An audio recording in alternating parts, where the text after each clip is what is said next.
During this lockdown, I've made a few short videos about cycling, and a number of people who've seen them and have been kind enough to comment on them have asked if I've got any hints or tips about how they could make their own video records of bike rides. So here's a few handy hints, I suppose, that I've learned on the way. I've got no qualification, not much in the way of talent, but I've had a lot of experience and made a lot of mistakes. So here's a chance not to suffer the same hiccups that have plagued me along the way.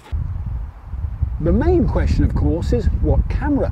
Well, there are scores and scores of them out there, and the two principles I'd suggest is that they need to be small and simple to operate, because this is a unit that you're going to mount on the bike and you're just going to want to press a button when you want to record and not have to think too much about settings and so on. The main one I use is this. It's called the Velo Action Cam, and I think this is the 5S version.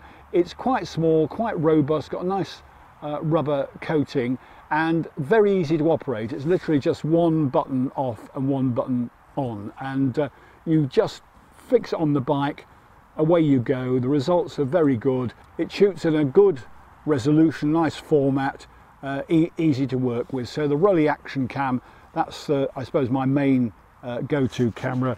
The other one I like, simply because it's small and simple, is this little thing. It's called the Midland XTC 200, and what I like about this one is it couldn't be simpler to operate. It's got a sliding button on the top there, on to record, off to stop, and it's great. It's very easy to use even if you've got gloves on. Results aren't fantastic, it's not the highest quality, but it's a really nice little lightweight camera. The third one that I occasionally use is this. It's called a Garmin Verb Elite.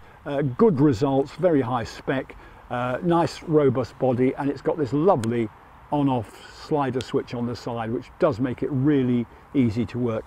You'll notice that all the cameras have a lanyard. That's very important, because whatever you fix to your bike, there's going to be a lot of bumping and vibration.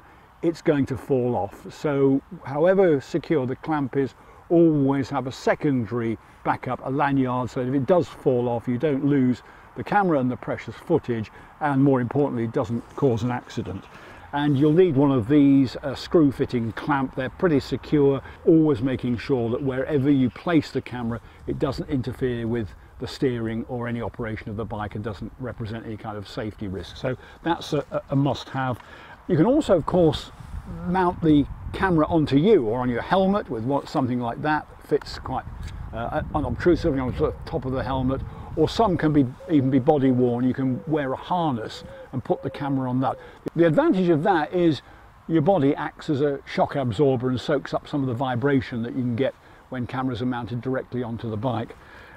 Another useful bit of kit that I find I reach for very often is this. It's a little camera bean bag, and that's really handy when you want to get that shot of riders coming up and past a fixed point, and you don't want to cart a tripod or something on the bike. So that you can sit on the top of a road sign or a pillar box or a litter bin, and then you just place the camera on top there.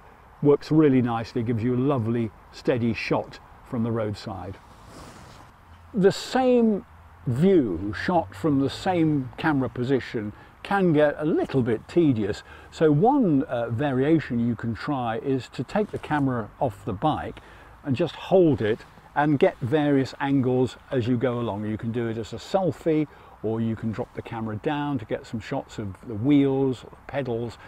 That's a good variant when it comes to editing, that you've got something that breaks up the view of the master shot, the main picture.